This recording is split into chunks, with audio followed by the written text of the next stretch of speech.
Ayan, good morning mga ka-adventure, no? So, dito na naman tayo mamamana ngayon. So, nung nagtitraining pa ako mga ka-adventure, ay dito tayo laging namamana, no? So, balikan natin kung marami na bang isda dito. Yun.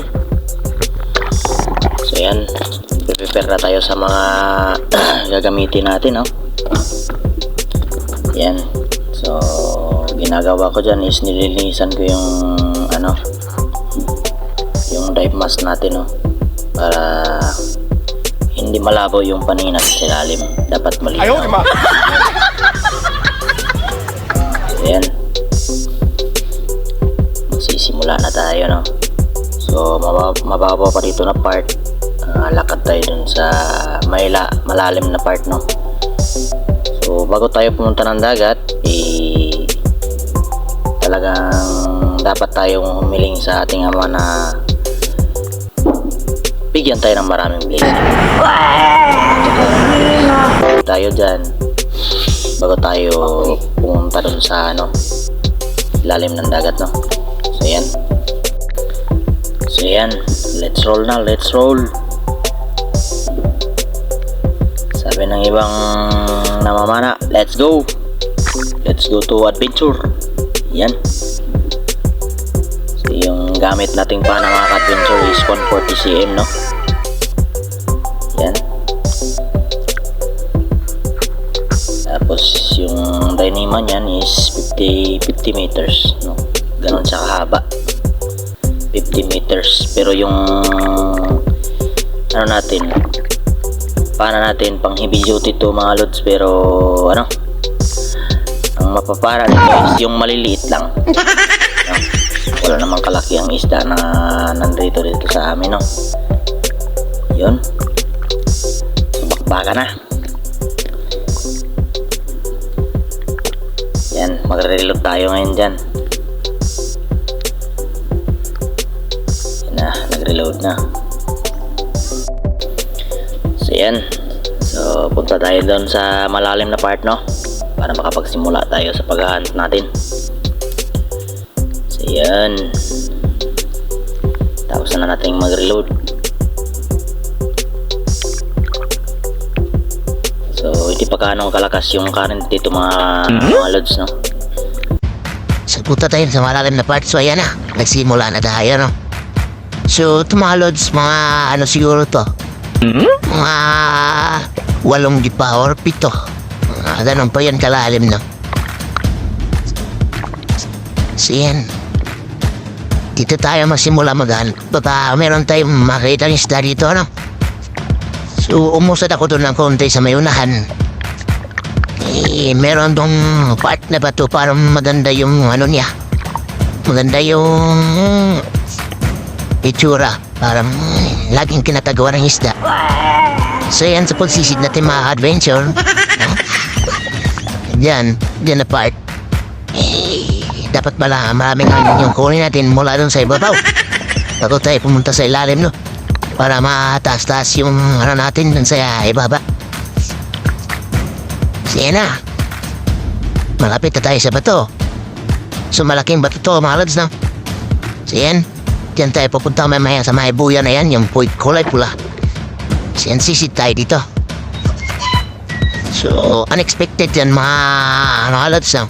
Kung anong makikita natin dyan, di natin alam kung anong isdang meron dito, eh. So yan na,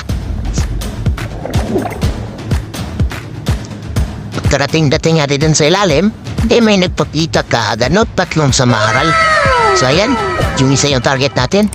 Ayun, sa pool. Huli. Tinamaan yung isang samaral, no? So punta muna tayo dun sa ibabaw mga lods, malalim-lalim to, eh. Bago natin yun kunin yung isda, babalikan natin yun.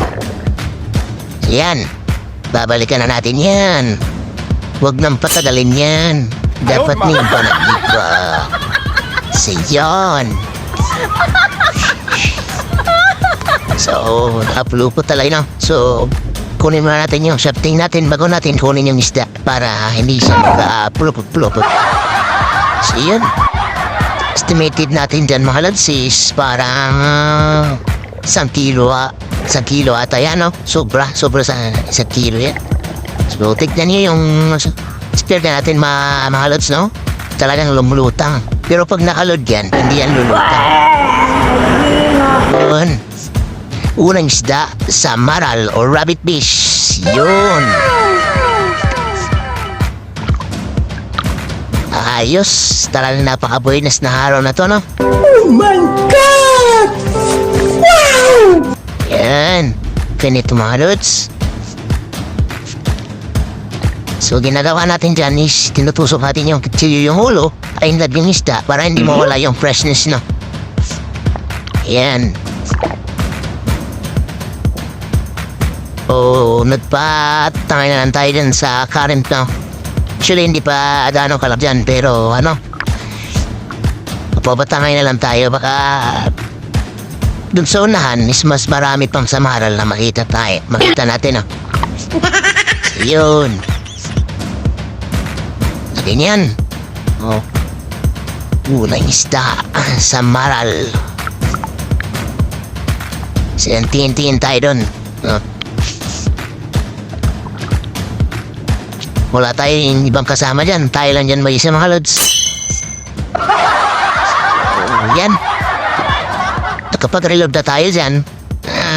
May nakita tayong isang grupo ng matambaka, or tawagin dito sa amin is tamarong. So, sa habang lumalamoy ako, nagpipiskol ako dyan sa ibabaw. Baka epekto yung piskol natin dyan. So, may epekto nga. Mayroong dalawang rainbow runner na papunta sa atin, no? Try natin targetin yung isa kung mahuli ba. Ayun, sa pool. Sa pool yung isa. No? Talagang napakalakas ng sperga natin, no?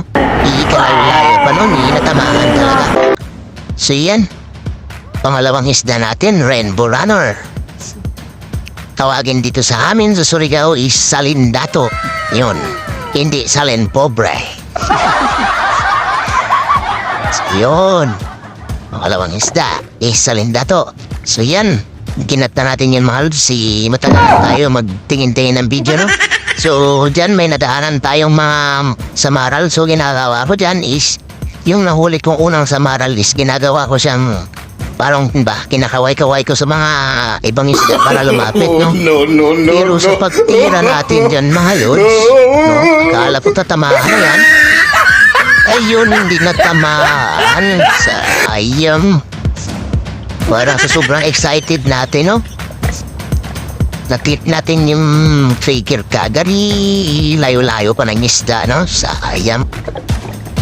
So, pagkatapos dyan, mga lods, is try ko sana dyan mag-reload, pero wala na yung isda.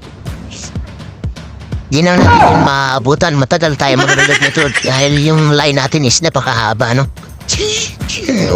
Yung ibang isda dyan, mga lods, is pag-uwi natin, no? So, malayo-layo pa yun natin, pero uwi na tayo, no? Makapagpahinga naman. Ikaw pa naman maglangoy ng 3 oras. A few moments later. So ayan, mga lods, yan yung huli natin, no?